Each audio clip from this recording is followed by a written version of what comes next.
up, especially when it comes to 100 meters, 200 meters? Can we catch up with them? Can we match up with them?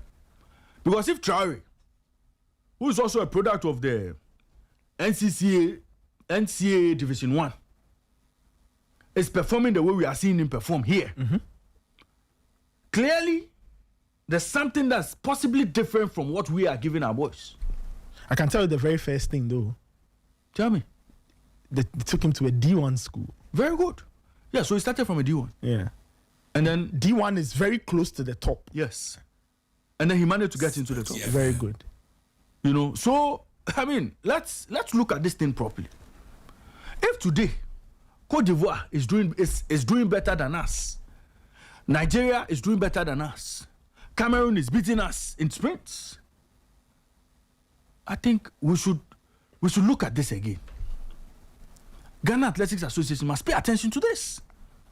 Talent, yes, but that is not enough. And the boys must understand that, look, they are not at that level yet to be doing some of the things they are doing.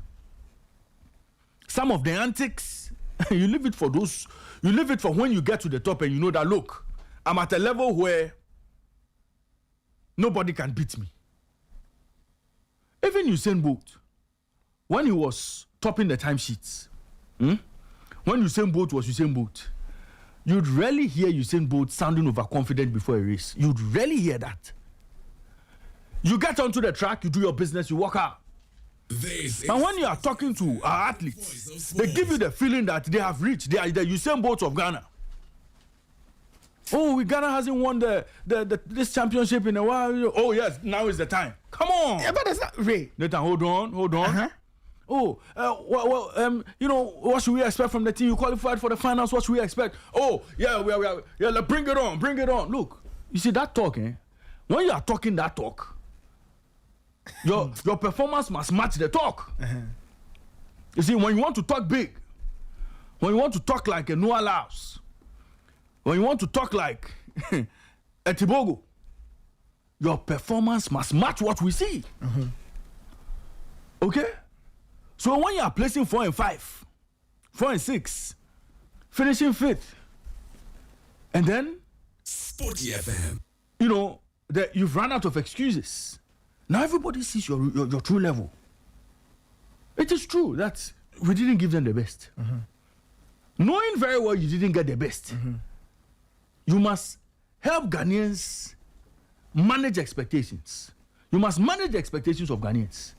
So after the race, you are now telling me the season just started.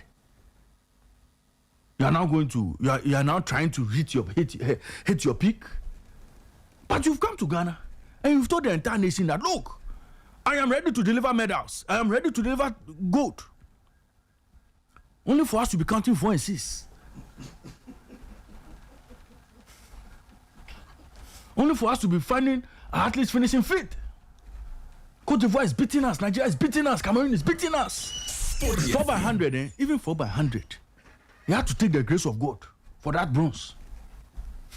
What are you even talking? I didn't Cote d'Ivoire beat us. Didn't Nigeria beat us?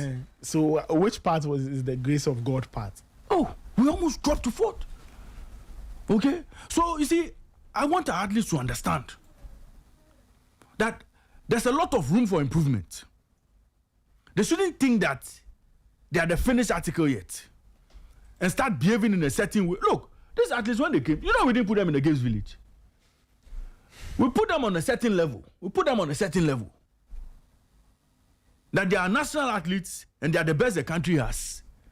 And they are the ones who would go and deliver medals for us. So we took them to the hotel in Nisegon. They had the benefit of a poolside where they could go and cool down. Uh-huh. The benefit of everything being on the house, everything that would be taken care of. So anything they wanted to eat, just a phone call away. Yeah, but room service. There's nothing wrong we with gave them the best. Treating your athletes well. Were the rest not in Games Village? Although Bruni and Co, were they not in a Games Village? Did you give them hotel? So we didn't give them. That's what you're saying. Yes. And you see, we've consistently done this. African Games, when we built a stadium for some of them, we built Mondo tracks for some of them, put them in African regions, and put Samuel Techi in Games Village. Samuel Techi, who had won bronze at the Olympics, we put him in Games Village. When they came, African Games. 100 meters, people were chopping feet. So we are saying that, look, they are not there yet. They should stay grounded. They should be grounded. And Ghana Athletics, help these boys. Ghana Athletics Association, find a way to get these boys to have good training all year round. Nathan, footballers, apart from playing for the national team, how do they stay fit to be playing for the national team? How do they stay fit? Apart from what? Training? They train. They play for clubs. They play for clubs. So they are all fit, season round, active. All season round, they are training. All season round, they are playing games. So when you call that player, when you call Semenyo for the national team, you know that Semenyo has good minutes under his belt. You know that based on the performances you are seeing, Semenyo can come and deliver and do something for the nation. True or false? All things being equal. All things being equal. So when you are calling a player like Kamadin, you know how many minutes he's had. So almost all the players are staying in shape because they play for club sides. To be fair, Joe Paul, he's out of school, right? How does he stay in shape? How does he continue training? How does he get to compete in these tournaments, these meets, to sharpen himself up to be a national athlete? Or when he's called by Ghana, he'll come and deliver for us. Okay. Ghana Athletics should come and tell us the plan they have for these boys when they're out of school.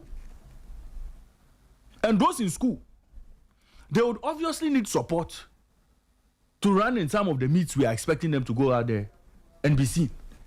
Unfortunately for them, do they get the support to get into some of these competitions? Nope. So, Ghana Athletics and the sports ministry must look at what has happened in Legon and now ask themselves, where do we want to get to in terms of athletics? Okay. What do we want to do with athletics? What level do we want our athletes to get to? Because as we speak, these girls, Odo Brony and Co., Odo Brony and Gaza and Co., go and ask them who is coaching them. Go and ask them the level of coaching they are receiving. Is this the best they can get, or there is better? Nathan, I mean, is this? Are they getting the best of everything, or there's far more they can get in terms of coaching? Of course. Can Can we give them that? Are we giving them that? No. So, if we want the good people of Ghana to troop to the stadium to come and watch our athletes, let's make sure we give the athletes the necessary ingredients to perform at the highest level. Without that, they would also go and do what they can. They would also go there and try their best to deliver medals for us. They will go out there and try to do a job for us. They will go out there, try to hype themselves, convince us that, look, they are going to bring us good. Only to go and count 5, 6, and 5. So let's manage this thing well. Now you see, Nathan, what is even more worrying for me now is the next competition ahead of us. The Commonwealth Games in August. As we speak, the GOC president is lamenting lawyer Richard Akpokavi. He's weeping. Mr. Akpokavi is weeping. Mr. Akpokavi is crying. Mr. Akpokavi is telling us today that coming events cast their shadow before. And Nathan, what is Mr. Akpokavi saying? He's saying that they don't have money. Mr. Akpokavi is saying that, look, funding shortfalls ahead of Commonwealth Games will affect our performance. How many times?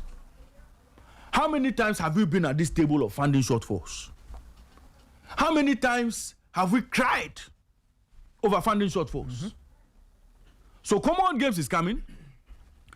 The sports ministry would have to find money, buy tickets for athletes to converge in Glasgow. Yes, that's where the games are happening. Find money, buy plane tickets for these boys to converge in Glasgow. Odo Brony, Gaza and go to converge in Glasgow. The boxers, the Black Bombers converge in Glasgow. A few other athletes, high jumpers and co will converge in Glasgow. Only for them to just go and take part and come back home because of inadequate preparations. Why inadequate preparations? Because there's no money to prepare the team. As we speak, the Black Bombers are in camp. Very talented boxers. It is the GOC that is being responsible for the funding of these boys' training camp. Why so? The sports ministry doesn't have money.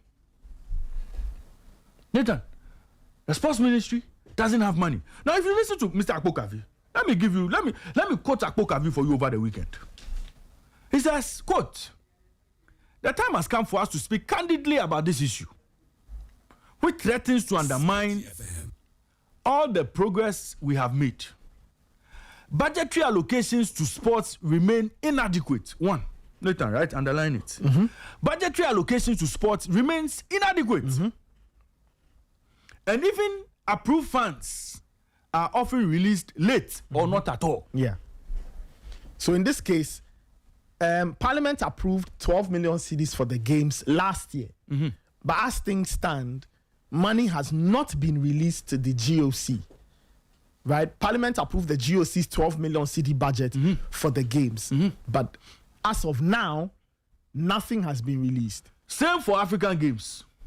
As we speak, the organizers of that competition, the opening ceremony, they are owing Shatawale, Stoneboy. They are owing Stoneboy. You mean the African champs? These African champs. You mean they are owing the performance? Oh, Nathan, take your time. I know the performance. Stoneboy. I bear them. So after everything as we speak, you have experienced, you are still mentioning one guard. They are owing one guard. As we speak today, he came to perform on credit. For the games, he came to perform on credit. They are owing him because that budgetary allocation that was approved is still yet to be released to sports ministry. When we say this, is they say we shouldn't say. Same for Commonwealth Games. We are going. Budgetary allocation not released. Black Stars, we were told $30 million was going to be made available. Today, let us go to sports ministry and ask them if that Black Stars money has been released. Nathan, who is supposed? Nathan, which people are responsible for the release of the funds? Which ministry? The finance ministry. So I'm asking today, are they really serious about sports? So the reset that we were promised, that sports was going to be a beneficiary of the reset. Is this the reset? Is this the reset that is taking us back to the no money syndrome sports ministry? There's no money in the coffers of the sports ministry. How do we do sports? Sports is expensive. Sports is expensive. Nobody should kid you. Sports is a very expensive industry. And you see, if you invest well in sports, you reap the benefits. If you fail to invest, you will not be motivated to continue putting money in because you will not see the results. But I am expecting that the finance ministry would realize that sports plays a critical role in what we are doing. Look, this whole fundraising agenda for the Black Stars, I am told that this is SportyFM, the voice of sport. As we speak today, the finance ministry is relying heavily on the contributions that are coming in to be able to bankroll the Black Stars at the World Cup. So if these contributions don't come, we are most likely going to be in a situation just like the Senior African Athletics Championship, where no money will be released into the system for the Black Stars to be taken care of. And you know, per the Jamefe Commission of Inquiry report, certain expenses would have to be taken care of here in Ghana, even before the team emplanes for the World Cup. You know that? Appearance fees, some entitlements, some bonuses that the team would have to receive and all. Some of these payments would have to be done here. Because if you attempt making those payments outside, it has tax consequences. Okay? As we speak today, if the Yibima doesn't go well, it means that there's no money anywhere to bankroll the Black Stars at the World Cup. That is why corporate Ghana would have to come and save the day once again. But look, what is government's own commitment? What is government's own commitment in terms of making sure the entire sports architecture is well taken care of? Nobody should come and tell me, nobody should come and talk to me about sports fund here. Because as we speak, the sports fund doesn't have legs to stand on. If the sports fund will start working in the next 3, 4, 5 years, fine. But as we speak today, it is the responsibility of the state to do everything possible to make sure all the wings within the sports ecosystem are taken care of. Boxing, athletics, swimming, football, badminton, volleyball, table tennis, all of them must be taken care of. I don't know why the sports ministry, after all these years and all the challenges they faced, will still be receiving inadequate resources. In addition to that, the resources will not even be coming on time. It's a worry. And we must be concerned. All of us must be concerned. Nathan, all of us must be concerned. You see, it is something that has, it's almost as if we have accepted it. Governments come, governments go, they don't pay attention to sports. SportyFM. Governments come, governments go, the focus is all on Black Stars. Governments come, governments go, the focus is on the populist things they can do within the space. Oh, let's take supporters to Qatar. Oh, let's take supporters to Brazil. Oh, let's take supporters to tournaments. Let's take those who are around the game to tournaments. As if that is where the game is developed. Let we must be serious. Now, having dealt with that, my final point here. I'm going to Morocco today. That's for today, dear. I'm going to Morocco. roll. I'm going to Morocco. So it's a 3-1 attack. The Nassau Under-17 team, they are currently in Morocco. As we speak, 16 teams are participating in this competition. 2 of us. Yep. 10 of them will make it to the World Cup. Yep. As we speak, the 6 who will not make it to the World Cup, Ghana is firmly in that squad. FM, the voice of sport. Ghana is firmly rooted in the 6 that will not make it. We started the tournament, scored 2 beautiful goals, found a way to draw the first game. The coach was sitting there. We played our second game against Senegal. Senegal had a man sent off. Senegal found a way to win. We even got a penalty. We threw the penalty away. Under 17. As we speak, they have 1 point. All the other group opponents have 4, 3, 3. So as it stands, our failure to progress out of the group will mean that we will not go to the World Cup. Nathan, what is happening to even our football at under 17 level? What is happening? SportyFM. So we're only concerned about the Black Stars. So the only thing that must get the best of everything is the Black Stars. The conveyor belt can go to hell. Nathan, the conveyor belt can go to hell. All sorts of selections. All sorts of coaches being attached to the team. But Nathan, this one, the problems we are facing at this tournament, a lot of it is down to coaching. And as for Dr. Prosper Nateogum, if he fails to beat South Africa in the last game, he should stay in Morocco. Or he should resign in Morocco. Even before we start talking about his performance. He should resign. Because nobody is going to allow him to see out his 2-year contract. This clearly is a coaching problem. SportyFM. When your team does everything possible to snatch defeat from the jaws of victory, you put it down to the coach. It's not a shouting match.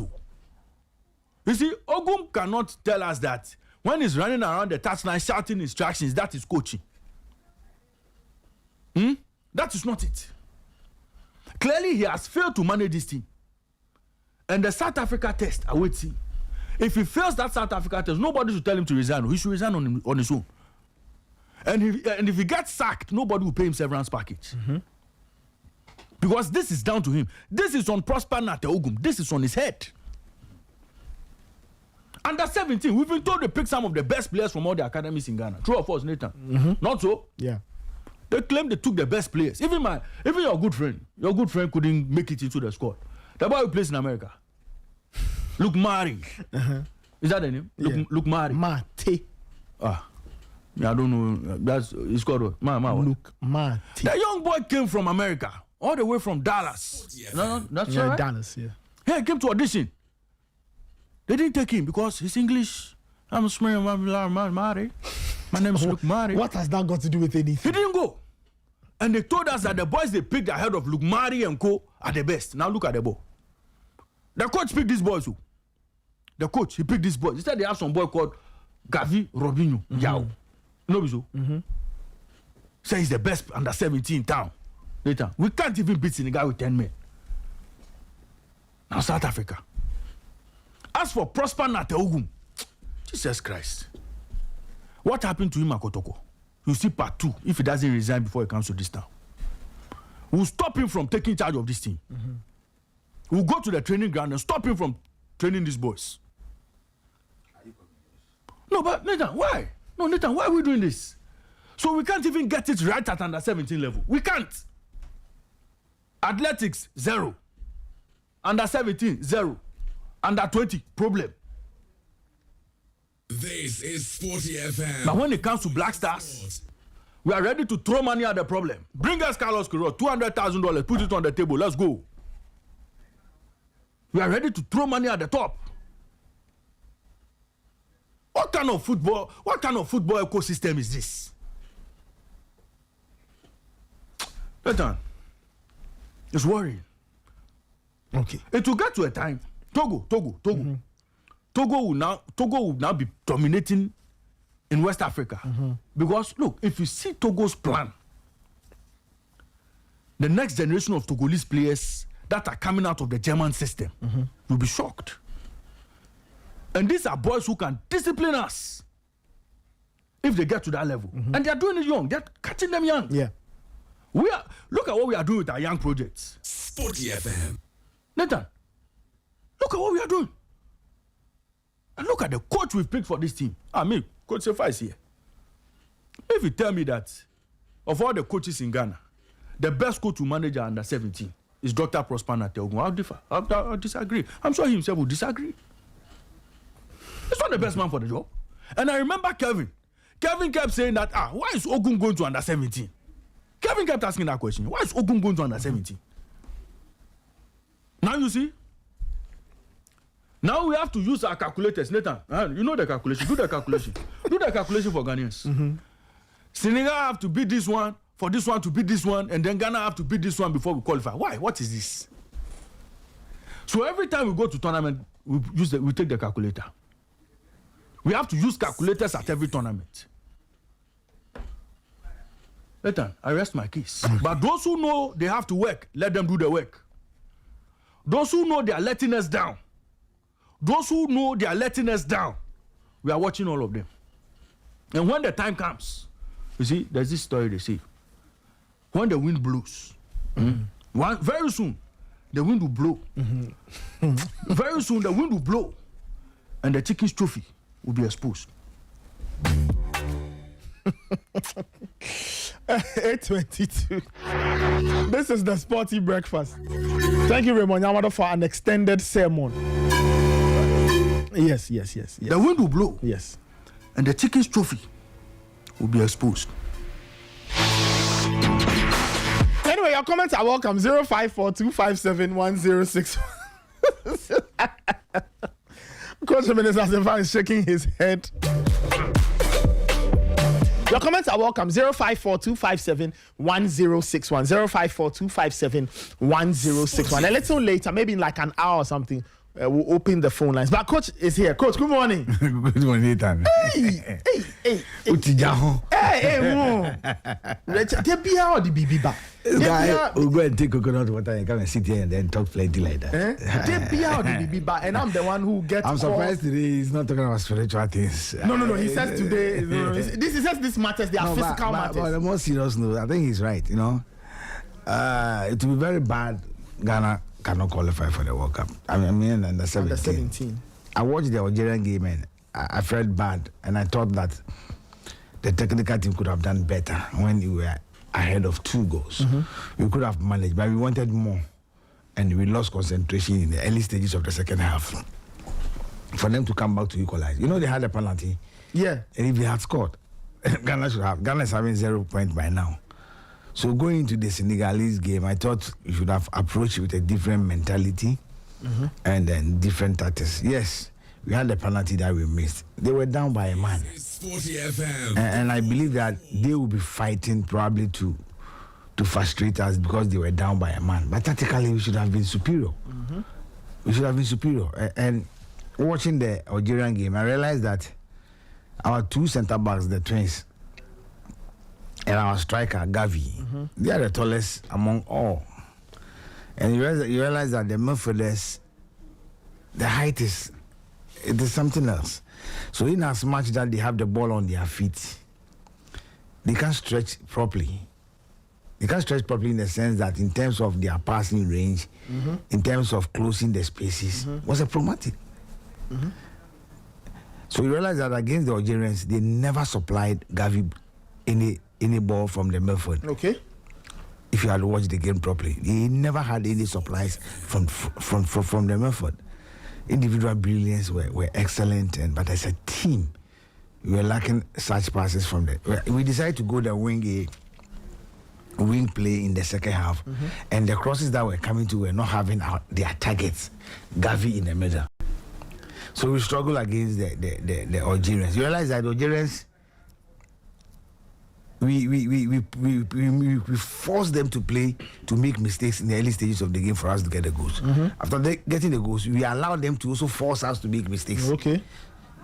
So I felt that it was technical because when they came in the second half, they had changed their game plan. And for me, I think that the boys were finding it difficult to contain that short pressure that was given to us by the Algerians. And of course, the Senegalese have lost their first game to South Africa by 2-1. So obviously they were coming into the Ghana's game as a difficult one. And when you look at Senegal and look at Ghana and South Africa, you think that Ghana and Senegalese, we have the same style of play, but because of the academic system, they are a bit ahead of us in terms of the basics and all that. So going into that game, I felt that we could have a proper plan that when we lose possession, we have more players behind the ball. Unfortunately for us, they lost a man. So we could have multiplied in their half so that we will force them to stay and probably go on a counter basis to see whether they will be able to. Then we take our chances, but we failed to do that. But for me, where I disagree with Raymond is that if he fails to qualify, he should resign and all that. I'll give him the benefit of the doubt that he should go all out and finish South Africa. Until that, I will not say that he should probably do that. I will just, they know what is at stake. They know what Ghanaians are expecting, because I believe that the FA did everything possible for the stylists. They were in camp for a very long time. Okay. You understand? They played series of friendly matches, including Premiership clubs that they were beating. Raymond, you understand? They were beating Premiership clubs. So.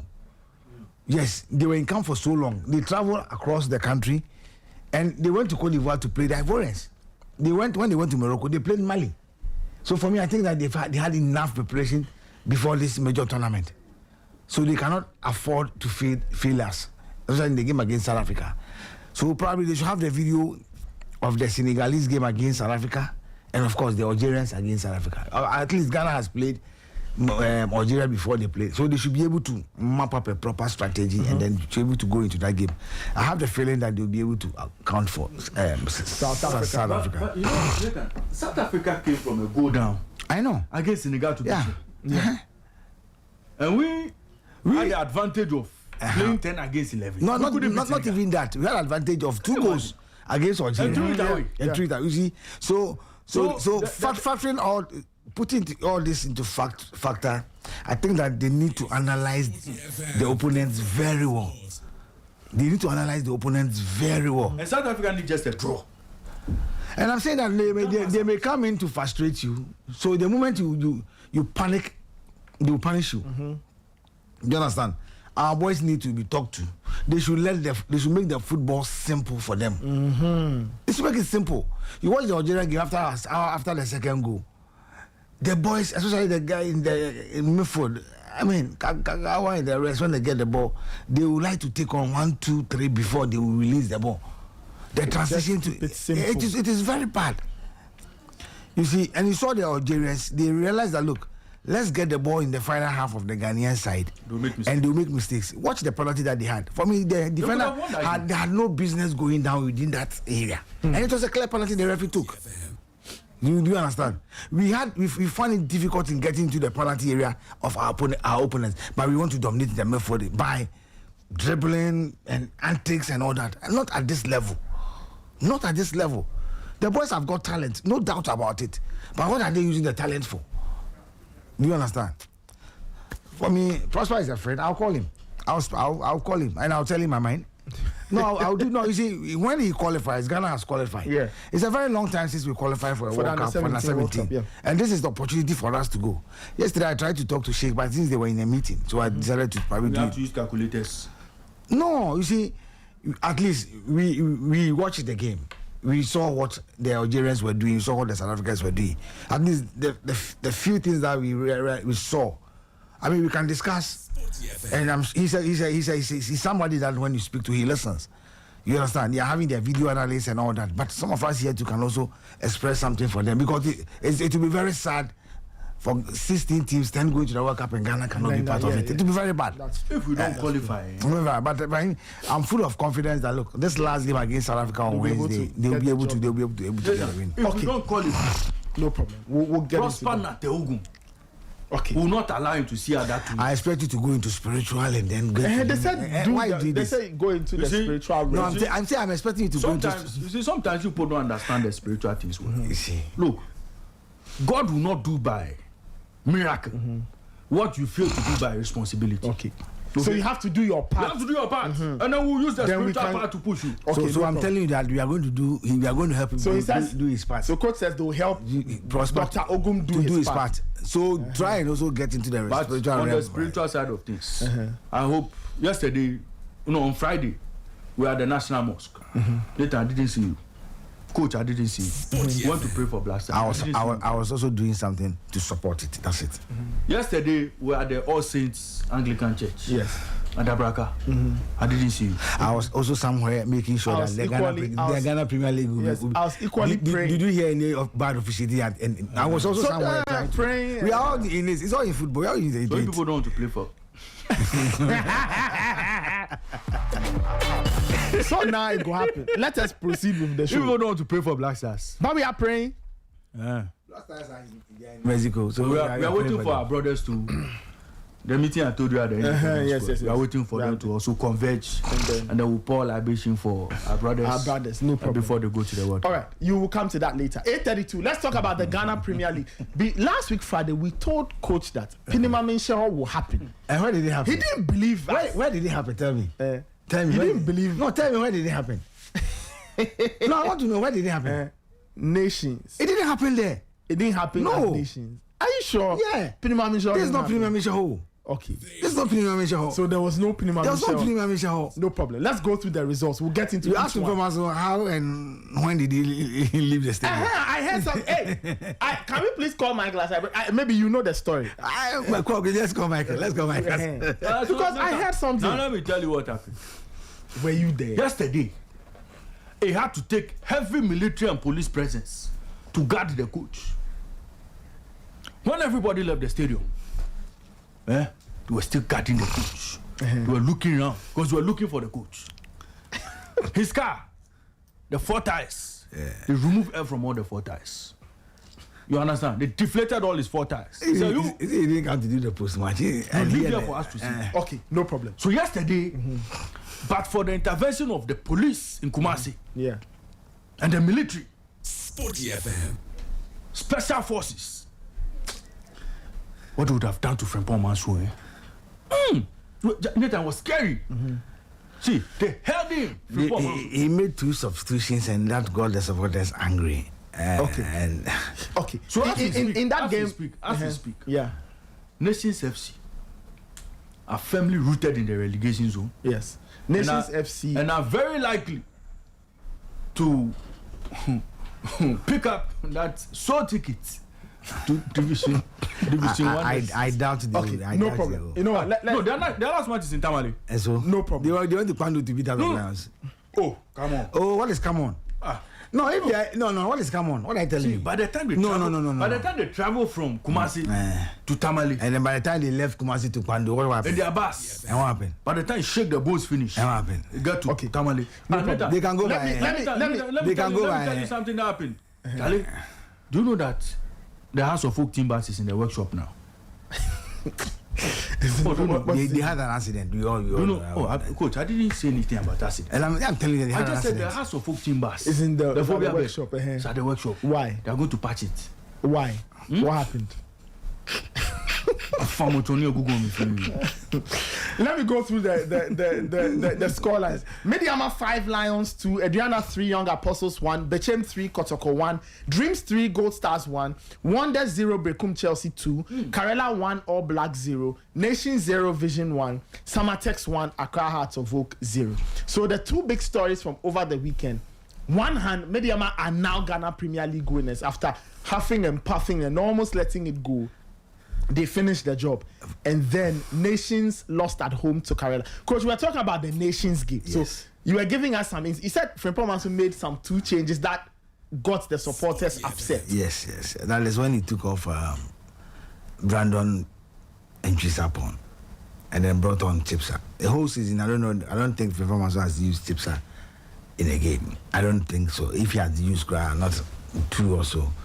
So for him to take the supporters' darling boy, he was playing very, very well in midfield.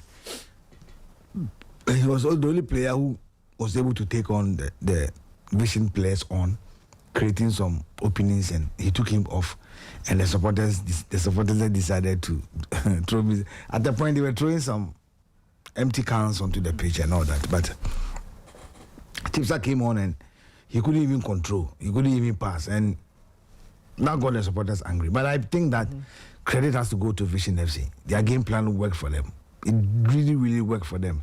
And one funny thing is that the chap who scored the goal, Farouk Mohammed, is a Nations player who is on loan to Vision. Yeah, I saw that. No, remember I told you, he's my boy. I took him to Kampon Academy. Okay. I worked on him myself, Kosiapia, and we work on him. He went to Hong United when they were in Division 1. His first season, he scored 17 goals. And in his second season, when they qualified for the Premiership, he was a joint top scorer with 15 goals. And they sold him to Nations FC. Okay. Under Menga. But he struggled a bit. And then they loaned him to Vision FC. And then he came to Abrankesi to do the damage. Though he didn't celebrate. But I think that there was nothing he could do because the goalkeeper messed up. Yeah. What's the name of the Nations goalkeeper? Hadina Buhari or something. Buhari or something. I felt that the clearance was poor. The awareness of the goalkeeper was also poor. I don't know whether he closed his eyes because the striker was just coming towards you. You can kick the ball to the touch line or anything. He decided to kick the ball and which deflected on the body of Farouk Mohammed. Yeah. So he saw an empty net and just tapped the ball into the net. And that was it. And then Vision defended very, very, very well, especially their goalkeeper, Ametepe. He won the MVP. He saved the penalty. And my worry was, when Nation had the penalty, a goalkeeper who has made that huge mistake to concede, psychologically, how ready was he for him to be allowed to go and take the penalty kick?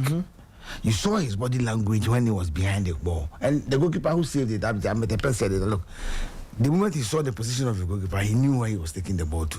And so I was asking myself, the players on the field and the technical handlers, why do they allow the goalkeeper to go in? To take the penalty. Because as soon as he considered the goal, he was very much worried. Even when they give him back pass, his clearance, his communication, everything was bad. So I was wondering why they were And that even got the Look, I've never seen defending like this before. Their game plan worked. Look, every player of Nations were behind. Vision was behind the ball, and they were clearing the ball, not like building from the back. They will clear, and then when they clear the ball, you have Farouk. He's very strong. He has to battle with Boahin, the centre back of Nations FC. And in the second half, early stages of the second half, Nations came into the game closely, sending the ball to the wide areas. Crosses were coming in. I think the goalkeeper was fantastic. Very, very composed. I mean, his decision making, his area duel, everything was on point. And for me, I think that as it stands, Nations have their destiny in their own hands. Now they'll be looking up to going to Tamale to beat Karela United and pray that All Blacks draw or lose at the Baba Yara Sports Stadium. If it happens so, then Nations is free to stay in the Ghana Premier League. But apart from that, if Nations should go and draw, they're out. They have to win. But for All Blacks, I don't know what is going to happen. But it's football. They can go to Kumasi and win. But it's a tall order for Kotoko to lose their last game after going down heavily to Bechem United by 3-1. So for me, Nations FC have themselves to blame. And as Raymond was saying, the supporters had wanted to lynch the coach and seriously. So he has to take the security man and they had to get the coach right into the end. I'm sure they left there very late. Very, very late. The air in his car for the 4 tires were all.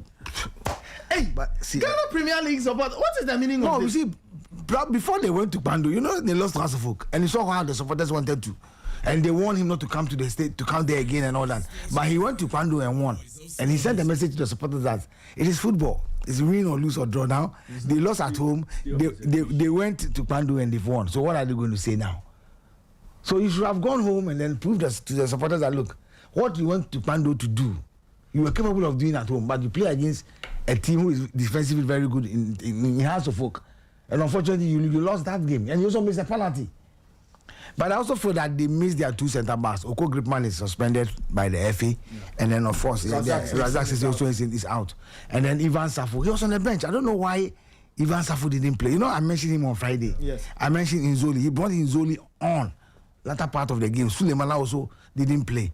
Boche didn't play. I don't know why Frimpong also did that changes, but I think that I doff my heart for Vision FC, Meshat Ajeki, Meford, Alidu Mohammed, and these are guys who dominated the game, especially when they have possession. Their defense line was awesome. I mean, they defended very well.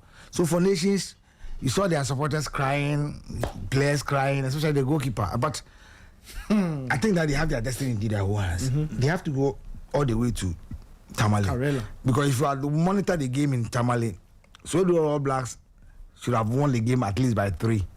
They dominated Karela first 45 minutes and even early stages of the second half. And before Karela came in a bit. But All Blacks played so well. They messed up all the chances that came their way. And then the referee added 7 minutes. Plus 6. There was a ball that was going out of play and the attacker of Karela was able to cut back for his quality. But the Sojo All Blacks defender could have closed him down, but he gave him space. They went to pass and then the referee whistled for the end of the game. Hey, Nations are in trouble. You see, Nathan, So which means that they kept Frimpong Manso in the dressing room. Yes. Oh, he was and under armed guard because the fans wanted to attack him. Finish him, yeah. You had to. So it was a bad day for Nations FC. But I think that last game they have for Vision FC. Hallelujah throughout the night to Accra. Their last game is against Aduana. Even if they lose that game, they are still true. They are still fine. So, you see? But I think that it was a very good game. The referee had a fair game, and let me congratulate the referee. He stands his authority, and not because it's on TV. I think he did a yeoman's job. At a point, Vision players were complaining. At a point, Nations players were complaining, but he never looked at them. Where he's supposed to issue a card, he did. Where he was supposed to take free kick, where he's supposed to take a penalty, he did. And for me, he was on point. Okay. But I think he took the attitude and the character of Vision FC to overcome Nations FC at their own backyard. Nathan, seeing games like this, Nations FC vision, where both teams find themselves on the league level. Apart from the football that coach would see, apart from the players everybody will see on the field of play, there's a part of the game that a lot of people don't pay attention. Who owns vision? Who owns Nations? Dr. Kamichi. Who manages it as CEO? Kennedy Bwachansa, your own good friend. Who manages Vision? Or who owns Vision? Osaka, the chief of staff of Ghana Football Association. Very good. You see, when you look at the spiritual side of Vision, Raymond, you see, no, coach. Let me continue. You see, when you look at both teams, in terms of quality, man for man, player for player, they will cancel out each other. Probably, yeah. Now, coach is telling us the goalkeeper fumbled. It was a goalkeeper who made a mistake. Oh yes, it's a big mistake that I don't think he'll forgive himself. Nathan, that goalkeeper is not a bad goalkeeper. No, he's a very good goalkeeper. He's not a bad goalkeeper. If you had watched them against Mediama, watch him against Kotoko, he's a very, very good goalkeeper. But you see, when you are going into games like this, you have to prepare spiritually. So, in terms of the spiritual preparation, Vision were top. That's why the goalkeeper doesn't understand how he considered that goal. I have to talk to Kennedy to come and see me before they go to Tamale. No, you understand what I'm saying? You understand what I'm saying? I do know since yesterday I've called Kennedy and has not picked my call. All right. Can he pick? No, you see, So let me ask you. Let me ask you. Yes. Wait, let's proceed. If I give Kennedy Akwanche, will you do it? I don't know. I said talk to him. So let me go to Tamale just a bit. But I think that for Tamale, we saw say he was here. He said that they were saved. But I think it was a good game from Suedo Blast. Unfortunately, they lost the game. Because after the game, I spoke to the coach of Karela and he told me that, look, All Blacks dominated them. They really dominated them. And they could have gone ahead 3 in the first half because they messed up the want them to play the same way Tamale against Nations. No, but what I'm saying, cannot drop it. No, what I'm saying, you don't get it. Suedo All Blacks were fully prepared because they believe that is the game that if they want to win between the two, them and Kotoko, it's that game. And the Mingle were so bold enough when we met at the playoff between DBB and then Tamale City. He told me that, man, I'm going to win that game. You remember I said it here? Yeah. That when he was coming to he told me he was going to win, but he made a mistake in terms of the changes that he made. But for Karela themselves to admit that, look, they were dominated, especially in the first half, tells you that, look, it was a difficult game.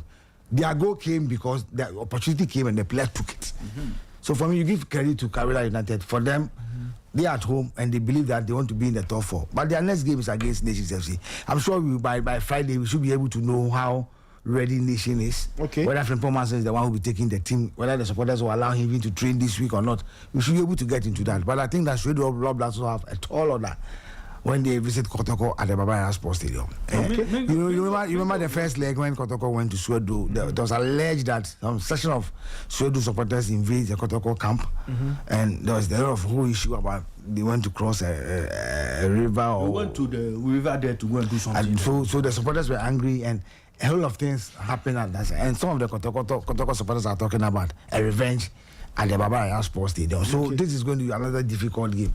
But for Kotoko to lose to Bechem, I told you here that, look, no matter how Kotoko goes to play, Bechem needs that win at all costs before they visit Brooklyn Chelsea. Because Chelsea were coming to Tema to play 11 there. So I knew Bechem, because even with Kotoko full strength, Bechem has beaten them at the Nanaji Abuo. For Augustine Okra scoring brace to lead the goal king with 15 goals speaks a lot. Somebody who didn't start the league with Bechem United, and he's on top. I think they played very well. Tompo, the Isaiah, the Yawanos, they played so well. I mean, Kotoko introduced some young players into the team, but I think that the goals that Kotoko conceded in the first early stages of the game, they could have prevented those goals. Because Augustine Okra, especially the second goal, he deceived the defender, but there was power and precision in his direction to the pole. And for me, they know Aziz Dari. He's their former goalkeeper. They know him very well. They know his weaknesses and all that. So for Bechem United, beating Kotoko at Nanaji Awofu, so for me, I wasn't surprised to see that score. Let me ask you this. Nations FC This is SportyFM, almost won the the league. voice of sport. Almost. And just a season on, they're in the drop zone. What changed that? I believe the change of Mingle and then Johnson Smith was also part of it. There's a decision to let Johnson Smith and then Mingle go. Yes, they made away with some key players in the team. Suleimana left, but they brought in some young players who were doing very well.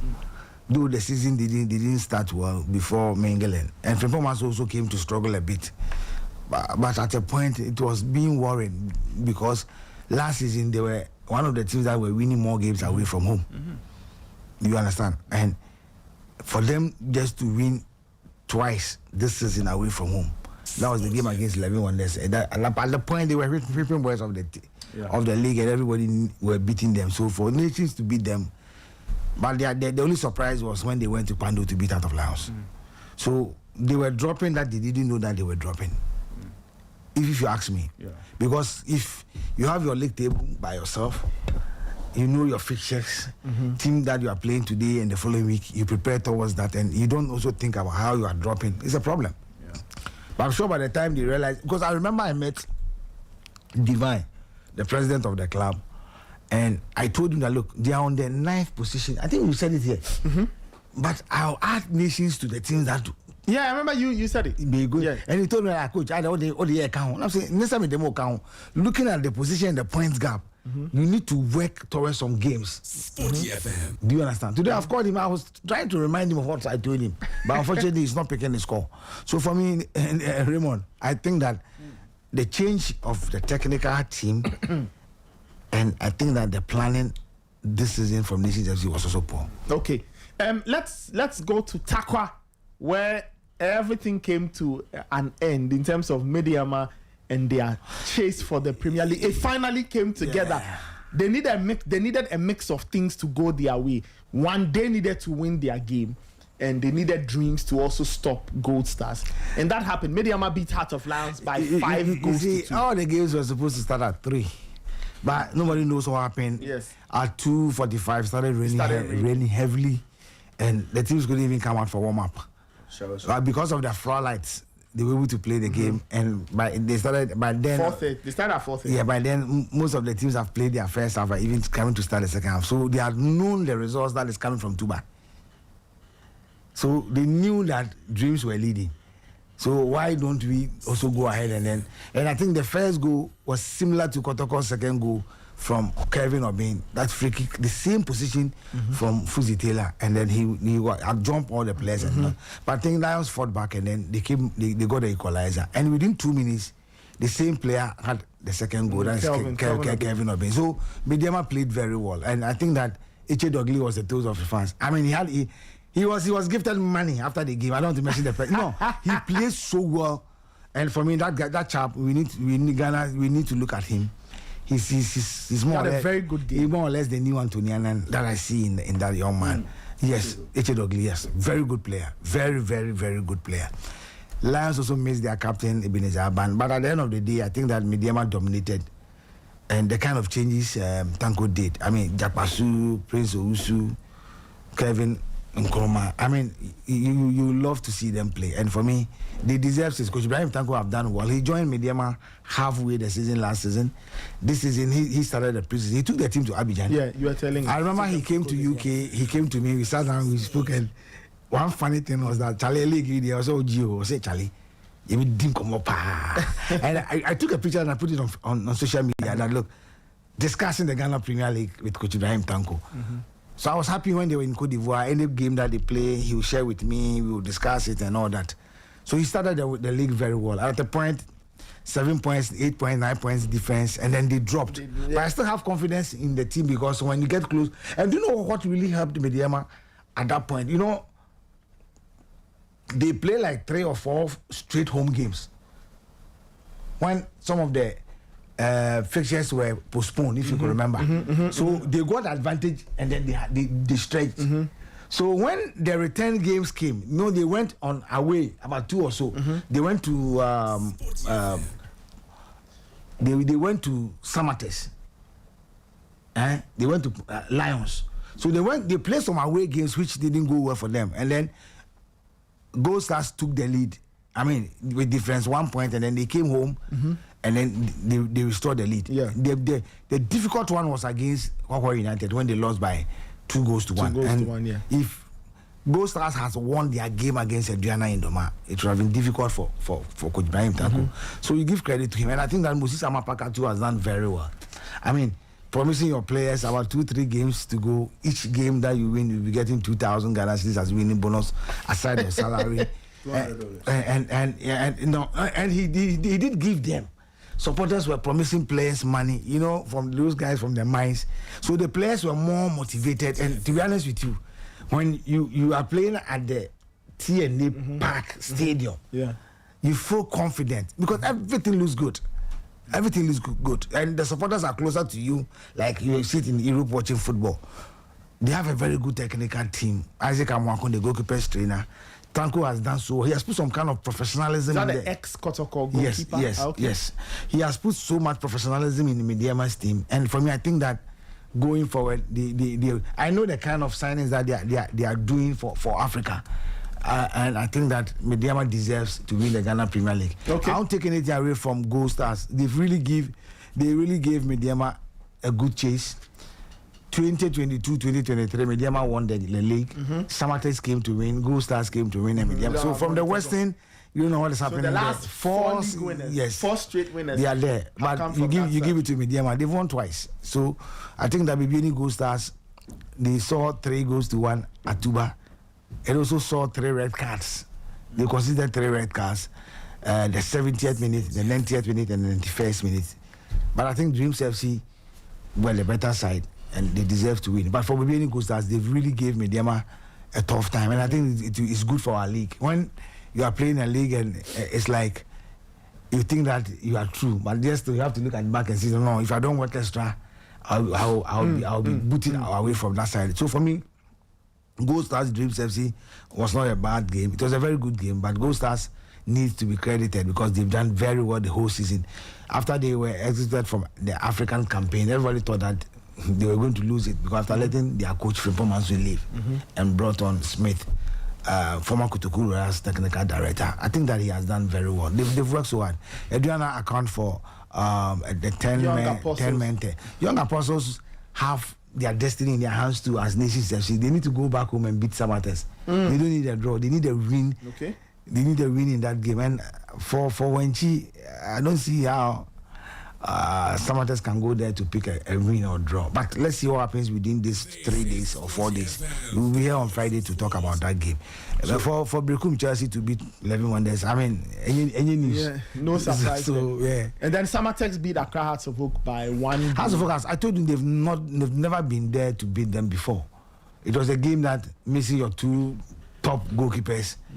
And if you watch the goal that was scored against Hearts of Oak, it was a free kick that I think that the goalkeeper for me, he could have at least tipped the ball over the crossbar, but he couldn't. There was a lot of power.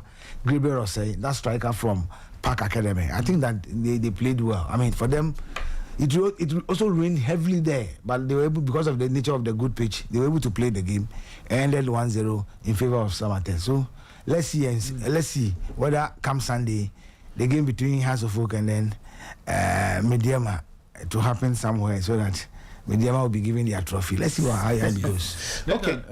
Quick one. So, Frimpong Manso moved from winning the league title with Gold Stars to now struggling to survive. Yeah. So, if he manages to get Nations FC relegated, it means that one season he wins the league, next season is down. This is football. Wow. This is football. I see. It is football. Has that happened to any top manager in the world? You win the league with one team and then you get relegated with it. I don't know. I don't know. I mean, let your callers. If anybody knows, if anybody, I mean, listeners, if you know a coach who has won the league with one team, then the following season gets a team relegated. Let us know. But we are not saying Nations is relegated. They are almost there. No, they are not relegated yet. They are not relegated. Yeah. Anyway, let me go through the league table. No, Nathan, let me tell you this. What is it? As things stand, you fear for Nations, eh? Nations must be worried. They must be worried. Yes, they are worried. That is why yesterday, I'm sure. He said he was calling Kennedy is not answering. Kennedy is not answering. Because that trip to Tamale alone, the journey itself. They can go there. They can go early. They can leave on Wednesday. The journey itself. They can go. They can leave on Wednesday. No, they can leave on Wednesday. The conditions there. I'm saying that they can leave on Wednesday if they really. You see, it's just one of a game to the end of the season, and you need a win. You don't need to stay in Kumasi till Saturday before you go. Go there and go and train. The vision game. Seal their fate. You'll come back next week. Okay. Let's go through the league table. Mediama 62 points with 1 game left. Gold Stars on 54. Hearts of Oak 51. Ediana 50. Samatex 50. Dreams 49. Karela 49. Asante Kotoko 46. Brekum Chelsea 44. Bechem United 44. Vision FC 44. Holy Stars 43. Swedru All Blacks 42. Heart of Lions 42. Young Apostles 42. Nations 41. Hohoi 30 and 11 Wonders 10. Basake, they have their last game against Hohoi United. You understand? So Basake's last game is against Hohoi United. They have a game against Hohoi United. Yeah, so they are going to get 46. So for them, they are safe and true. So it's nations. So Holy Stars are going to move to 46. 46. From what you are saying. Yeah. So they will be somewhere 9th, 10th, so for them, depending on what happens. But they are fine. They are safe. Of course, they are safe. So the 42 teams. You talk of All Blacks. You talk So the of, teams on 42. Swedru All Blacks 42. Good. Bando Heart of Lions 42. Good. And then Nations FC 41. No, it's Basake. Yesterday they were supposed to play. What's the name? Hohoi. That was yesterday. So Yes. they have Lions is going to play Hohoi. That's their last So game. Lions will move to 45. So they are also safe. So Lions are out. Are So out. right now the teams that have been sucked Yes. in per what we are Yes. saying is All Blacks, All Blacks, Young Apostles, and Nations. FC. Hey, So Young Apostles is playing Samatex at home. So the possibility of them winning the game, let's say It's high. 60-40, okay, or 70-30. All Blacks going to Kumasi to play Kotoko. They need to win the game. They don't need even a draw. All Blacks going to beat Kotoko and the Babaya Sports Stadium is 20-80%. Do you understand? It's 20-80%. If they beat Kotoko, fine, but it is a tall order. Nations FC going to Karela to play Karela United. They need a win, not a draw. So for me, the percentage I would say 90-10. 90 for Karela, 10 for Nations. But this is football. Because I never expected them to go to Pando to beat Heart of Lions when they had sat home for Heart of Oak to beat them. So for me, anything can happen. okay. Anything can happen. So the teams that are in trouble right now. So There are three. there's Karela versus Nations, which is on final day of the season, right? And then there's Kotoko, All Blacks. Kotoko All Blacks. Yes. All Blacks are going to Asante Yes. Kotoko. And then Young Apostles will stay at Wenchi. Young Apostles are Samatex. home to Samatex. Yes. So Young Apostles, All Blacks, And then Nations FC. and Nations. Now Nations are on the road. Only on the road. They're on the road. And All Blacks. So if we even do projections, right? It is All Blacks and Nations. Okay, if we do projections, right? Assuming All Blacks do not win against Asante Kotoko, they stay on 42, Yes. right? Yes. Nations are traveling to Karela. Now, let us assume that Nations do not win. Now, if the two teams don't win and they all lose, Nations are in trouble. Nations are gone. Yes, they are gone. That's what I'm saying, that they need a win. Now, a draw will not help Nations because The head-to-head. the head-to-head between themselves and who? And All Blacks. And All Blacks. I think All Blacks, I think they drew. Head-to-head favors Nations FC. Head-to-head favors Nations. They drew at Swedru and then they won their home game. So head-to-head favors Nations FC. I'm trying so to see. They need to draw at Karela and then pray that Kotoko beats Swedru All Blacks. I'm trying to get to the head-to-head between All Blacks and Nations. Yeah, so just like what you're saying, it was 1-1 Yes, at Swedru. at Swedru. Which game was this? 2-1 at Abrankese. When did they play this? They played in January. That's the first leg. Yeah, was in that was the Egyptian coach. Yes, the Egyptian coach. Yes, he played that game, and then Mengel came to play the return leg in Kumasi, in Abrankese, and which ended 2-1 in That favor. was round 18. Yes, Round 18. yes. Round 18 of the Ghana Premier League. And then and then the Why can't I? and then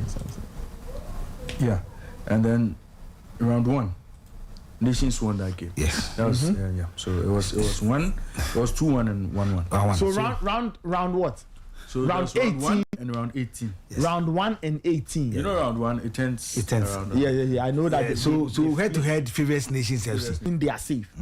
So as you're saying, they either need a draw Or a win. And And pray Kumasi, that All Black loses. and pray that All Blacks will not win Yes, against Kotoko. against Kotoko for them to stay. Hey! Hey! So right now, I'm asking you. So right now, coach, who will handle Nations in their final game? Because the fans. You mean officiating officials? No. I'm talking about the coach. Or Frimpong Manso will return. Let's try and get Asaribo do, and then maybe I'm sure by tomorrow we'll get to know whether Frimpong Manso will still continue. Will still continue. Because what happened out there, it was a difficult one for me, but I don't know what is going to happen. We'll see. Anyway, see how it goes. Ray, I heard that your favorite referee was the one in Doma over the weekend.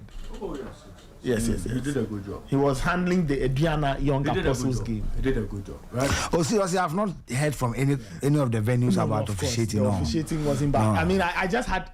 So somebody sent me a message. So Max Hansen is handling Adriana. I said, oh, but why if Max Hansen is handling Adriana? Like, why? What is wrong with Max Hansen? Anyway. But the Kotoko Swedro game, he has to handle that game. Hansen has to handle. Why should he handle that? Or just to make sure the right things happen.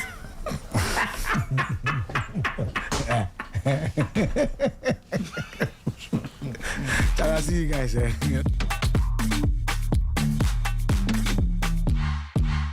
right, coach. Thank you. I'll see you on Friday. We'll catch up on Friday because Friday is a very important day. But Friday is a serious if it happens that I have to be in Taekwondo, I'll let you know.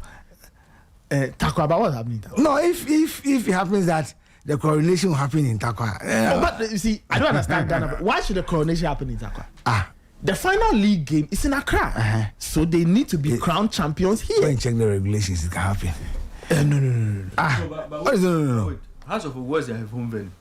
Is that Accra Sports? This year they've changed And venues. they've They've changed it to Legon, come to Accra. So they can change. They can change to Yes, they can change. TNA. Are they the home team? They can change. Last year didn't they go to play at Baba Yara? No, last year didn't they go to play at Baba Yara? Yes. But they were not the home team. They played their home game against Kotoko and Baba Yara. As what? They played there as the home team. Yes. Because he said, where Baba Yara fans always turn up. So Heart of Oak, you are saying that Heart of Oak can equally go to the TNA. Look, they can go and beat Midiama 200-0. It won't be in it. Even at Accra Sports, I don't think the fans will be up to 25. So the coronation will possibly happen in Takwa.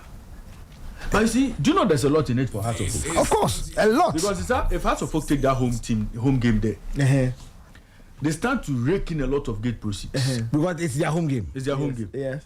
So they'll just and the Takwa fans will come because it's coronation day. They want to party. You get it. Now if House of Folk decide to play that game at the Accra Sports Stadium, only 250 people will be there. Oh, I don't think they'll be 250. You understand? They'll not have to. And the 250. More the team that you played Karela, you couldn't score. The supporters were less than 30, and now you went to summer test and then you lost. And then last game you are not going to be. And out of that 250, 100 will pay. 100 will pay the 10 cities, 15 cities and come. So by the time. No, if I were to have to folk, I'll take this deal and go and play. If you're a businessman, a proper businessman, I'll take the game to Takwa. Midiama has won the league. That's And it. I'll get Midiama to pay for my transportation to Takwa. Of course. Pay for my hotel. Which they will do. You understand? Yes. So you take the game to Takwa. Take the game to Takwa. Even though Heart is because I'll technically get playing at proceeds home. that will, you know. 2 months. House of Folk players have not been paid. You know that. Hey, they are back at it. The House of Folk bus may not be ready by then. Because I'm not going to do body works and do patch. So even Midiama can send their bus to come and pick them. So Heart to use the TNA as the venue for the final home game. Because they have to pay since for, they are the home they side. have to pay their players. They have to pay for the bus repairs. They need money. So they are hoping that the Midiama fans will show up. It's not they're hoping they'll show up. They'll show up Kofi because Kinata will be on. Kofi Kinata will be there. Business decision. I'll take the game to Takwa. You see, yesterday, even after the race, the stadium was packed. Yes. Me, I don't. It was packed. The game should be played in Accra. I don't believe in it. You don't believe it? I think Mediama, if they want to do a coronation, they can do their own coronation. When? After next week, all the FA people are going to Cardiff to play Wales and then to the US. All the football people are leaving. What are you going to play for? So they should do Which the be coronation. realistic. What are they playing for? The league is over. Mediama has won the league. And it's simple. So they should do the coronation in Let's go to Takwa. Takwa. We should play the. Has to play the. home game. Monday, next week, Monday, I'll be on the show. Because we are going to Takwa. So if it happens that I'll be in Takwa on Friday, I'll let you know. No, we'll call Hey, I don't want any spiritual movement. Yeah. Oh, then it's too happy.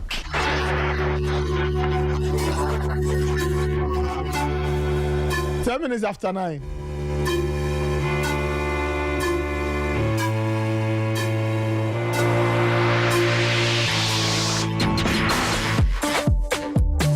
Zero 542571061 05425711061. My producers, can you give us some WhatsApp messages?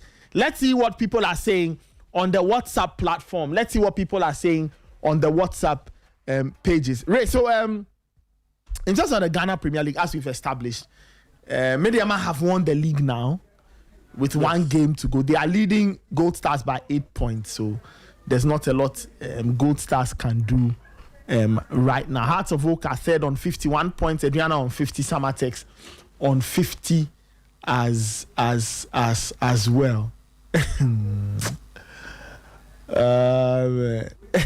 Ray, I'm seeing this video. They said Ebonoa was at the.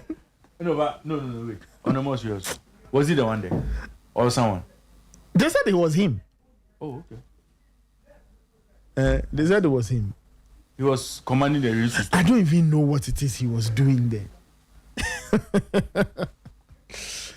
But I know yesterday the rains affected the African games. It did. The voice The rains of affected sport. a lot of Ghana Premier League games as well. It did. And each time it rains, we always struggle to get the pitch back in shape to continue a football game. It's something that should be of concern to us, especially for a country that wants to be hosting international tournaments. Mm-hmm. So there's the under-20 tournament coming here. Yeah. Right.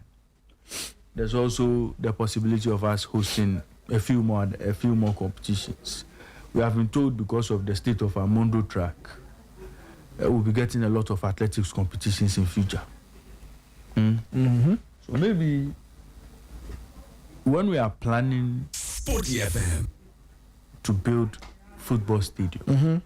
We need to close them. we have to start thinking about closing Yeah. them. It's not something that immediately we can do, but if there's a new project, according to reports or according to the president, regions that don't have standard match venues would get one soon. True or false? As in what? Regions that don't have stadiums Yeah. would soon be getting one. Mm-hmm.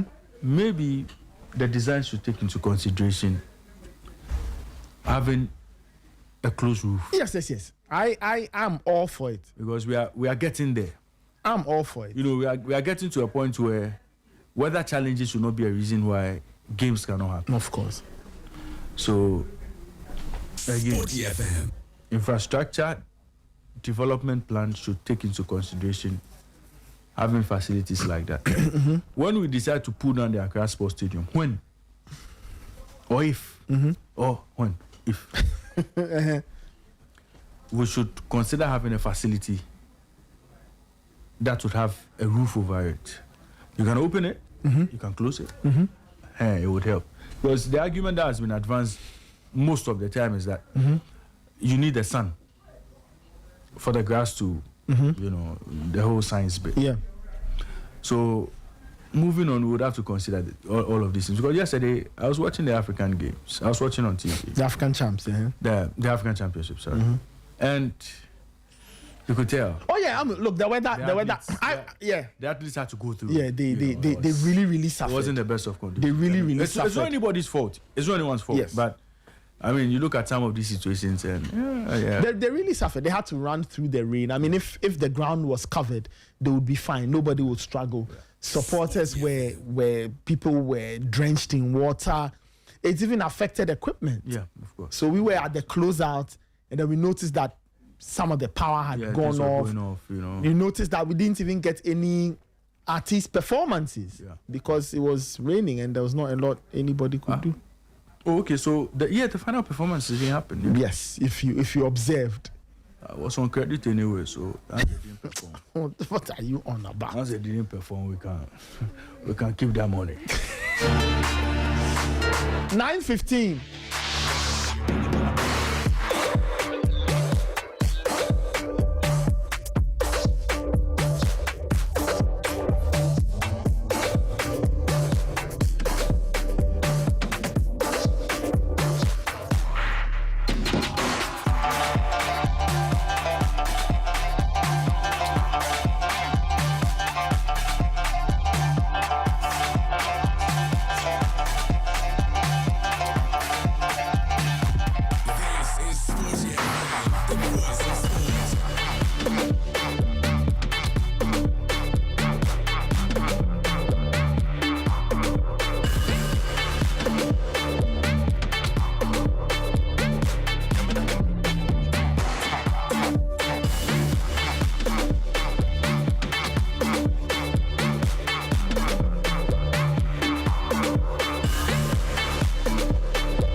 It's 9:17. We will take a spot of music. When we come back, we'll touch on some of your messages. We'll talk a bit about the African Games. We'll see if we can get some of our colleagues to give us their own thoughts on the African Games as well. They were there. We'll get members of our team to share some thoughts with us on the African Games, and then we'll see if we can touch on some Europe, some action from Europe.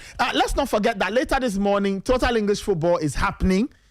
Yvonne Woyome and her team will be here to talk about all things that happen in England. So, Ray, so it looks like West Ham are in trouble. Chelsea lost the FA Cup to Man City. That was on Saturday. Yeah. Bruno finally got assist number 20. He's now joined top with KDB and Thierry Henry. Buemo sport everything.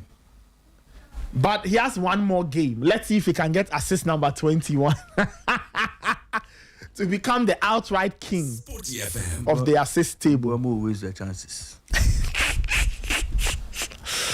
And then other things happened in Europe. Barcelona went 19 for 19 at home in La Liga, which is amazing.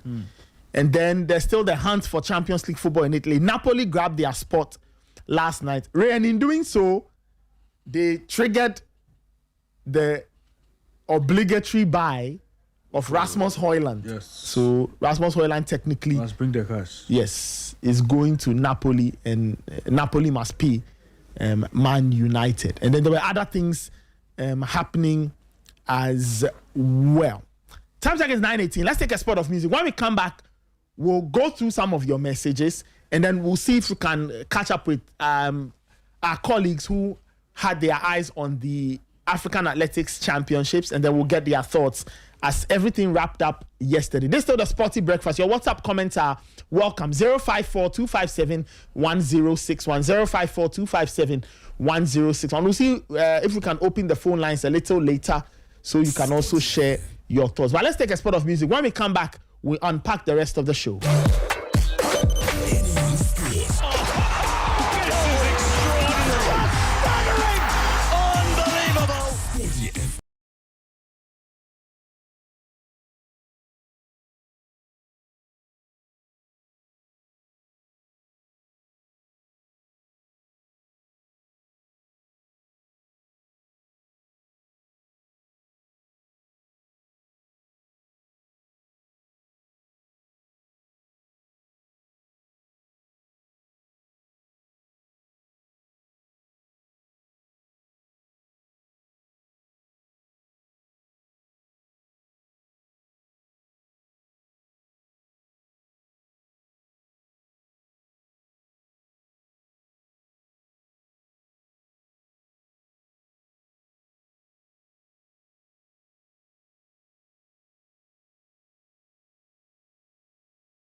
It happened at the University of Ghana Stadium from last week, Tuesday, because Monday was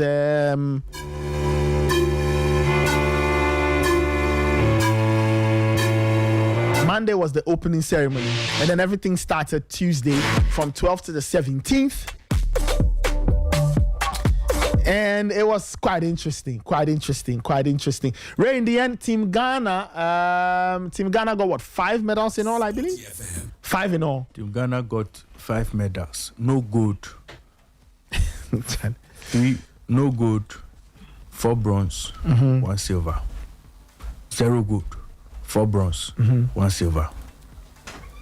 0 gold, 4 bronze, 1 silver. All right. 0 gold, 4 bronze, 1 silver. Okay. That was Team Ghana's performance. No problem. Host and win. This is what Ghana did. Okay. Host and win. Ghana couldn't win 100 meters. Host and win. Ghana couldn't win 200 meters. Host and win. Ghana couldn't win 4x100. Host and win. Ghana couldn't win 800. Host and win. Ghana couldn't win 400. Hi! Anyway, let me go to the line. Eustace Niakwe is joining us. He was part of our SportyFM team that covered the games, the African champs extensively. Eustace joins us on the line. We'll get his thoughts on the entire competition and maybe some of the biggest takeaways. Eustace, good morning. How are you doing? Good morning, Nathan. I'm doing good. Happy to be here again. Wonderful. So, everything came to an end yesterday. What did you make of the entire thing? I don't know whether you have any high points from the final day, and then we can look at the overall picture. If you have any high points from yesterday, please go ahead. If not, we can dive into your own summary of the competition. Well, Nathan, if I am to delve into what happened yesterday, I'm sure it will be a very extended submission. But let's first, I'm happy to just start off with the summary of what happened over the entire duration of the competition, the championships. Yeah, well, it started after the opening ceremony. We've seen action for 6 days, and on day 1, things weren't so smooth, especially on the track, and also for the viewers at home and those who were tuned into SportyFM, of course, via all our socials. Because in as much as the competition is occurring on the track and the field, majority of the audience is those actually those who are watching on the panels, on radio, on TV, and the optics for them were not so good. That is number one. We had timing issues. The automatic timing system, the game management system, was not functioning for the first couple of days of competition, which is not a good look for an international competition of this magnitude. So, game management system not working. Viewers at home are not able to see the pop-up, the times not appearing on the screens. There were several complaints in that regard, and when you look at the comment section of our streaming, you could tell that people were really disgruntled with that. They want to see the times because, mind you, we are not just hosting it in Ghana and for the privilege of those at the stadium only, but it's also for the audience around the continent. People are watching in Lesotho, people are watching in Windhoek, Namibia, they are watching in Addis Ababa. And so, I mean, their interest, obviously, they are athletes. When we have the situation where we are only concentrating on the first couple of qualifiers, so we can't tell who the fastest qualifiers, we can't tell who the fastest heat is. These are some of the frustrations generally picked up from the audiences across the continent.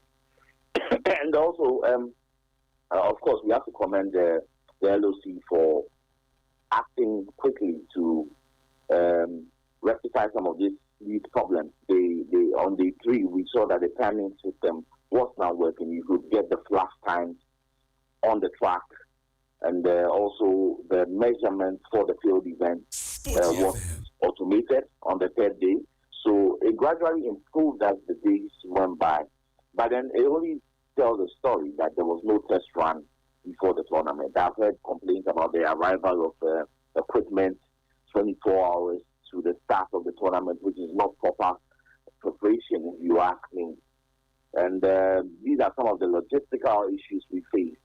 Commentary was very limited in terms with regards to times and the technical aspects of the competition, times, distances, comparisons, season best, personal best, meet records, area records. And then we couldn't do that in real time. And that was part of the commentary team. We couldn't do that in real time because of some of these limitations, the pop-ups, the production had issues. We've seen global tournaments. And that is why I personally am measuring these African championships to those standards. That was for the logistical point of view. But on the track, for the event proper, I mean, I think it was really good, high-quality races, considering the time of the season. And the season just began not too long ago. A lot of these athletes have probably just run 1 or 2 outdoor events. The indoor season closed not too long ago. The outdoor season just started. So you have most of the athletes giving up personal bests in this competition, which I'm personally happy with. You look at some of the teams who came in, not the strongest. They didn't bring their A-listed team. South Africa, Botswana, they were able to rack up medals, even Ethiopia and Kenya. But they didn't show up with their A-listed teams. They gave an opportunity for the younger guys to actually come and score some points for World Athletics.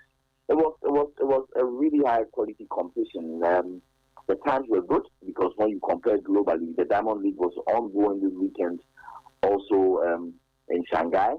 So when you compare the times, we didn't have any sub 10s in the 100 or any sub 20s or anything on the score. But at this stage of the season, it is very, very understandable. The relays, we had a few question marks, but of course, once again, you go back to the technical perspective, and there are a few things would have raised challenges. I've always said that Ghana's qualification to the 4x100 meter final was a bit questionable. The changeover zones, the teams not being able to protest, teams disagreeing with final verdicts. So there were a host of things that went wrong. I think we would have done much better. Also, the fact that we hosted the African Games, 2-3 years ago, this should have been an upgrade in the performance of athletics in this country, not only on the track, but from a very technical perspective. Let's talk about Team Ghana. Let's zone in on Team Ghana. Yes, they got only 5 medals. Other countries probably got more. Ghana didn't take away any gold medals. For you, what were the pluses and the minuses? And what can we take from this going forward? What are the things we must do so that in 2 years' time, when we gather in Botswana, we'll be able to give better, in terms of the output, the results, the times, the medals? Well, this was my first coverage of global a continental or global championship. So I really took a lot of time to speak to the athletes in the mix zone. I was at their accommodation facility. I was speaking to them, and I really had an in-depth knowledge into what goes into making an athlete. These are not even A-listed athletes, but in comparison to what we are doing here, I think we are way off the mark, to put it mildly. We were able to field young athletes. I think that's good exposure for them. They have tasted what it takes to be on the big stage, to perform on the big stage. But then when you want to look at the performance properly, even out of listed athletes, we brought the best we had. I mean, bar 1 or 2 names in the 100 meters, but we brought the best we had. And wasn't good enough. I think our performance was below par for a country hosting. We should have had a couple of gold medals at least. We got a few unexpected medals in the high jump. Of course, Estelle Benoit jumping 1.81 meters. She broke her personal best of 1.80. You come to the 400, where we also got a bronze medal there. I didn't see that one coming. But it speaks largely to the fact that our preparation is poor. Raymond said earlier on the show that we don't just show up at the meet and produce miracles. Athletics is a science. It's a sport, a very scientific sport. You need to prepare. You need to have multiple competitions. You need to have strategic coaching. You need to have infrastructure. It all boils down to funding, and we haven't paid attention to athletics. We haven't paid attention to track and field. These athletes don't have world-class coaching. Edwin Gadayi, for example, is locally based. He's never run a sub 10 in his life before. I mean, we heard yesterday that Mustafa Bokin in the USA had just run a personal best of 9.94. If he was in our team, it improves the team. But Gadayi, like I've said, will probably never be able to achieve that if his coaching doesn't improve. If we don't do anything in the moment, we need top coaching. We need to send people out there to steady the coaching course. I was speaking to Bauer, who's president of Ghana Athletics, and he said that we don't have the men to technically improve our athletes. That is a big problem. Beyond the funding, we need technical expertise. Gaza and the squad did well to get that bronze medal in the 4x100. The 4x100 from the male team. I think they could have done better. I haven't had the privilege of looking at their split times, but I think they could have done better. They were not in sync. The transitions with the baton could have been better. Running a time that is almost a second slower than the national record. 38.7 is not acceptable. I think if we run 37.79 as our national record, we should be plus or minus maybe 4 tenths of a second faster. But generally, I'll just give it probably a 5/10 performance from Team Ghana. Finally, Eustace, were there any surprises for you in terms of the other countries that showed up? Was there any body or any set of athletes that surprised you with their performances on the tracks or in the field? Well, I'm a very keen athletics person, so I knew most of them. Well, they are not A-listed. A lot of people haven't been following those performances, but I did. I wasn't surprised Aiden Smith winning the shot put for South Africa. The Kenyans brought their team B virtually, and now they are competing in the relays. There wasn't much of a surprise. Botswana, I think, performed below par because in the 400, they had Liepi, who won the individual gold with a decent time, 44.6 seconds and change. And he's not their best person. Leslie Tebogo was not present at these championships. They didn't have Ndori in the individual event as well. You look at Colin Kebinashipi, who was also absent. They didn't show up but they brought a team that was good. Justice Oratile for them in the individual event. I thought he was going to medal together with Liepi in the individual. And the 400 relay, Botswana didn't medal. I was a bit surprised with that. That was a shocker for me. And also, not surprisingly, Julius Lego winning the javelin. But the individual event, I think Traore has come of age. He's been on the peripherals for about 2-3 years, ran the NCAA divisions, came to the ranks. A lot was expected of him, and finally he came to the party. I think he was head and shoulders above every 100-meter athlete. He lost the individual final to Emmanuel Esime from Cameroon, who's been a top guy, has been there, done that. So lots of positives for the athletes from their perspective. Not too much joy for those who are watching at home, because I insist again that the broadcasting was subpar. Well, Eustace, thank you so much. What would be your biggest memory of this in 10 years from now, whenever we talk about the 2026 African Seniors Athletics Championship? What will be the one thing that you remember the most from this year's championships? Well, one positive or negative? No, it depends. I mean, the thing that will stay with you the most. So I don't know. You say one positive, one negative. No problem. Let's hear it. The negative will definitely be the broadcasting. Oh, okay. The negative will definitely be the broadcasting. But the positive is subjective. Based on how we are able to move on from here, pay the needed attention to the athletes. The positive for me in 10 years will be the genesis for Gladys Boateng and Aisha Jafar, and how we're able to give them that platform on the senior level for them to actually taste what is to come. I'm hoping that they will evolve into a league athlete. And when I look back at the championships, Ghana was able to give them that opportunity to grow.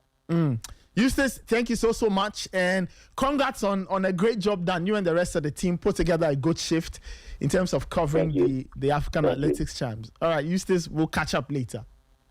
All right, cheers. Wonderful. That was Eustace Niakwe, part of the team that covered the African Athletics Championship. He's part of the Sporty Plug team and host of, or one of the two hosts of European Night. Sometimes you catch him over the weekend hosting All Sporty on Sporty 106.1 FM.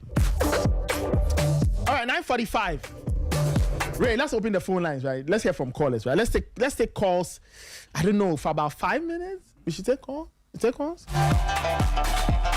I know if we can. I can see my producer trying to inform us of something.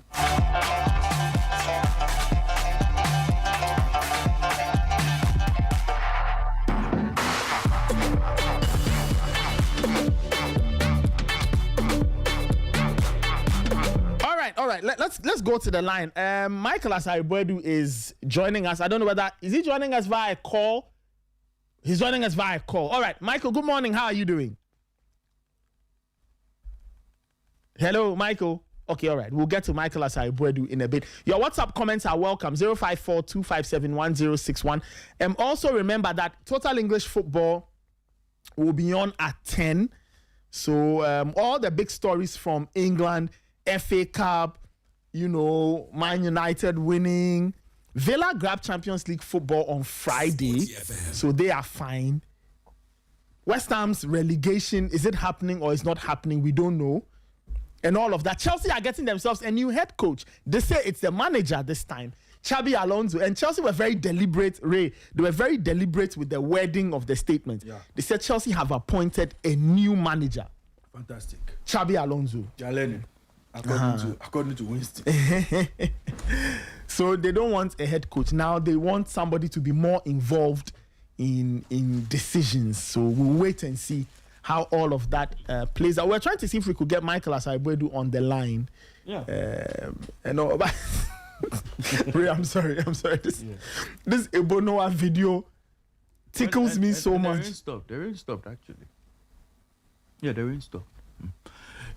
Nathan, for Chelsea and for Chelsea I'm and sorry, the gentleman's antics.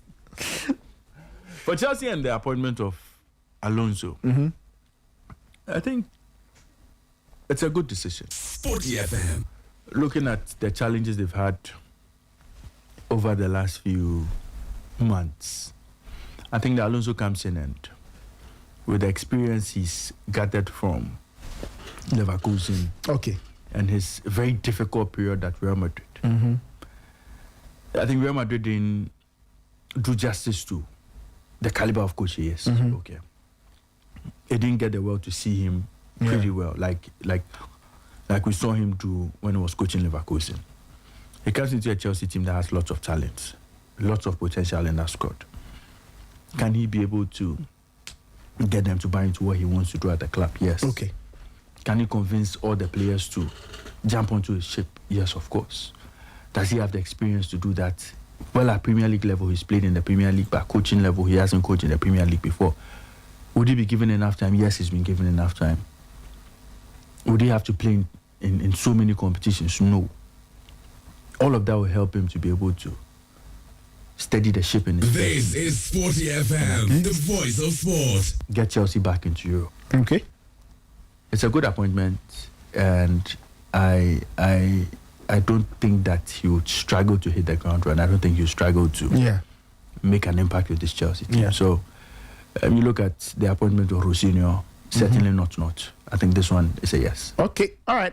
Let's take a few calls. Let's take about 3, 4, 5 calls probably, and we'll call it a morning. 054-257-1061. 054-257-1061. 030-279-4805. 030-279-4805. This is the Sporty Breakfast. Let me see if I have the caller on the line. Hello. Hello, Nathan. Yes. Good morning. Yes, good morning. This is Eric calling from Achema. All right, Eric, please go ahead. Last weekend was a really great weekend. Watching Man City win the FA Cup. So especially Semenyo. I was really, really, really, really happy that at least whatever happened in his Man City career, he has written his name in a record book. Yeah. He won them their 8th FA Cup. His goal won them. So I'm so excited. It's just that unfortunate that maybe they will not be able to win the EPL. But I still think we should get a shout for the CAF player of the year, because he's really putting a shape. For a guy like him to be named among like Premier League player of the season, I think he really deserves a nod for the CAF this one player of this one too. And to the under 17, I really put talking about it. I was watching the match and I was really disappointed, because the guys, you can see that here is true. The boys, they are really good. They have talent, but it's like the management is not really there. You could see that they were playing like real, like juveniles, like real kids. But for a team that have won a game against, Premier League side and all that, I was expecting a lot from them. So for me, I don't think we are going to make it. Because if you watch the South Africans, and if you watch the South Africans too, last time, Nathan, I heard you talking about a project they have in their country for Disky tournament or something. Yeah, the Disky league. Yeah. Yeah, so you can see that they have a real intention for this, what they are doing. So I don't think we are going to, from how we are playing. And if you see the goal we considered, Charlie, the keeper, you don't know, the keeper was lost. I don't know where he was going, and it was really bad. I felt really sad, because it's been a long time since. I think we are the first Africans to win the under 17, right? Yes, we're the first country to win the under 17. Very, very sad. It's very sad that yesterday I was watching the match and I was really sad. And to the GPL, I watched this one, the Nations and Vision match. game, yeah. Yeah, honestly, I want Vision to win, because my team is the Baby United. The Baby United, a new team coming to the finale. Okay. That's my home. Yeah, that's my hometown team. So I was praying Vision to stay so that they can come to the Tema, so that I can finally get to see them. So I'm still confused why they let the keeper take the penalty. Is it that he is their penalty taker or what? Well, that's an interesting question. It's the same thing I'm also wondering, because I don't think Nations' goalkeeper is their regular penalty taker. Because he made the real howler for Nations goal. So I was thinking about why should they allow him in this crucial moment to take a penalty too? And he made a real mess of it. But one thing today, I think I'll side with Raymond on this spiritual matters. Because the guy, I think there was something spiritual about him missing the penalty. Honestly, because when the match ended, I saw him standing there with his hand up. I don't know, maybe people would say he was praying, but you could see that the gesture showed that something has let him down. So yeah, it was a fun watch. Last weekend was really great. And tonight, we are praying that Arsenal could do the do on Burnley, so that we can cap off the season with at least the Premier League. So have a great night. Shout out to Nathan, Raymond too. Okay. Right. I know that the Grand Prix will be happening. The Canadian Grand Prix will be happening this weekend. So I'll be monitoring the show for the F1 show and all that. Okay. So all right. Have a good. Okay. All right. Thank you for calling. All right, 9:53. Give us a call, 054-257-1061. Maybe we'll take a couple of calls and then we will wrap it up this morning. Hello. Good morning, Nathan. Yes, good morning. I'm home today. Boko. Okay, then. Yes. I'm a poet. I'm serious at it. Meeting is more than you are a poet. No, but I have some good girl.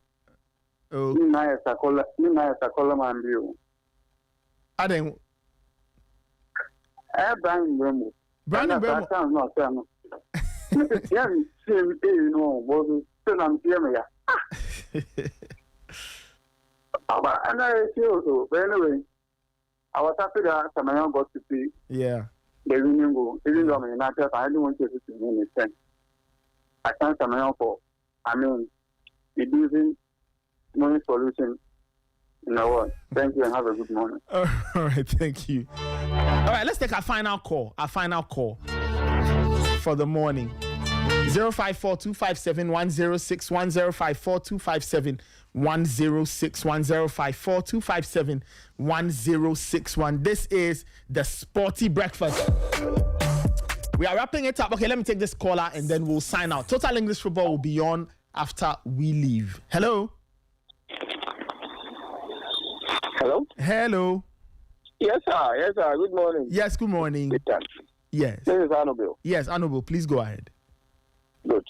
Hey, wake up to the king is naked. Ray, Yeah. he was on point this morning. Yeah. Actually, you see, the way he addresses some of the issues, we like it. Because our leaders, when we don't speak with aggression, sometimes they think we don't know what is happening and we are okay with it. You can't be this lackadaisical with our sports.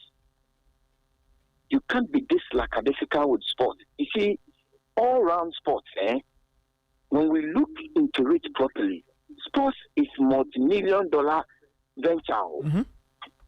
It's a multi-million-dollar venture. When you go to UK, you and I know how strong and how the sports is playing. Even that one is a football alone. It's playing a major role in their main economy. It's holding the economy down more than 30%. The whole UK economy.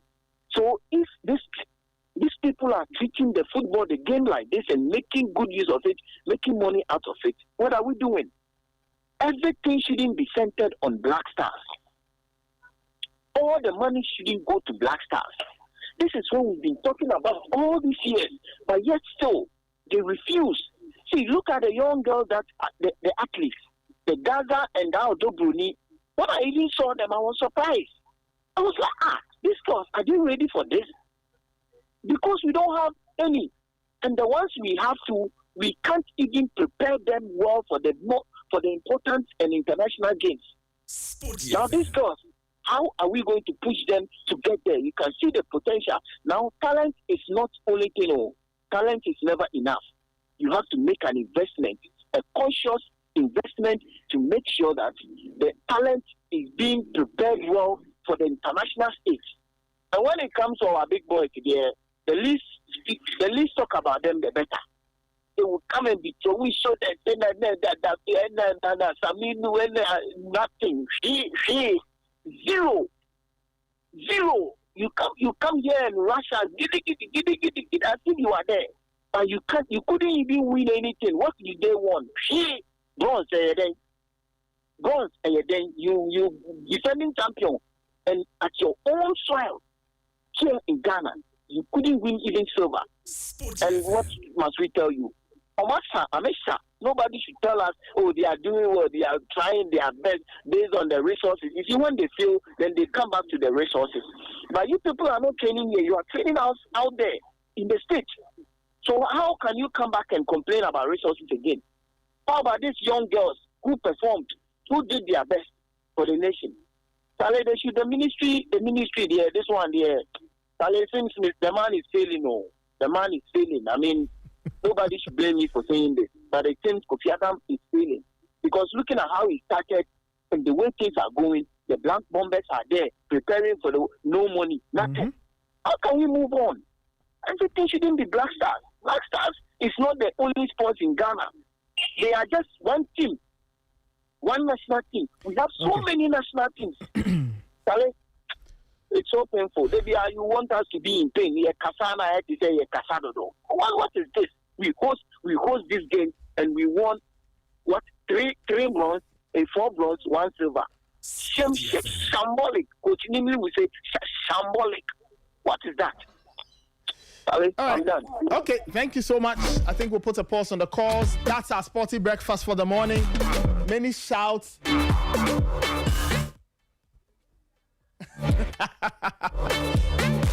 Many shouts to my production team, Abigail Immortal, Naneke, and Angela. Many shouts to my DJ Fidel.